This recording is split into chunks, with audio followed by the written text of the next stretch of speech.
அந்த ஷார்ட்கட் 8421 எப்படி வந்துச்சு அப்படின்றத கமெண்ட் செக்ஷனில் டவுட்டாக கேட்டிருக்காங்க. இப்போ வந்து ஹெக்ஸாடெசிமலோட பேஸ் வேல்யூ 16.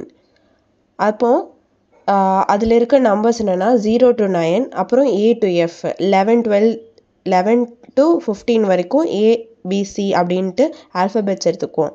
ஆக்டலுக்கு 8, ஸோ 0 to 7 எடுத்துக்குவோம். அடுத்தது இப்போது 8421 அது எப்படி வந்துச்சுன்னு எக்ஸ்பிளைன் பண்ணணும். இப்போ 8421 வந்து 8 + 4 + 2 + 1 இது எல்லாத்தையும் ஆட் பண்ணோன்னா நம்மளுக்கு 15 வரும். ஹெக்ஸாடெசிமலோட பேஸ் வேல்யூ எவ்வளவு? 16. அப்போ 16ல் வந்து 16 - 1 = 15.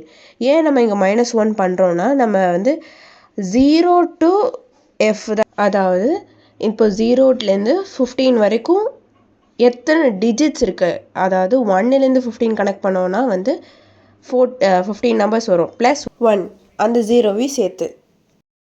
ஆக்டல் நம்பர்ஸ்க்கும் அதே 8421ல் வந்து இங்கே ஒரு சின்ன டிஃப்ரென்ஸ் என்னென்னா 8 மட்டும் கேன்சல் பண்ணிடுவோம். 8 மட்டும் கேன்சல் பண்ணிட்டோன்னா நம்மளுக்கு ஆக்டல் நம்பர்ஸ் வச்சு அதே ப்ராசஸ் தான். 4 + 2 + 1 = 7. அங்கே வந்து ஆக்டல் நம்பர்ஸோட இது 8, ஸோ 8 - 1 = 7.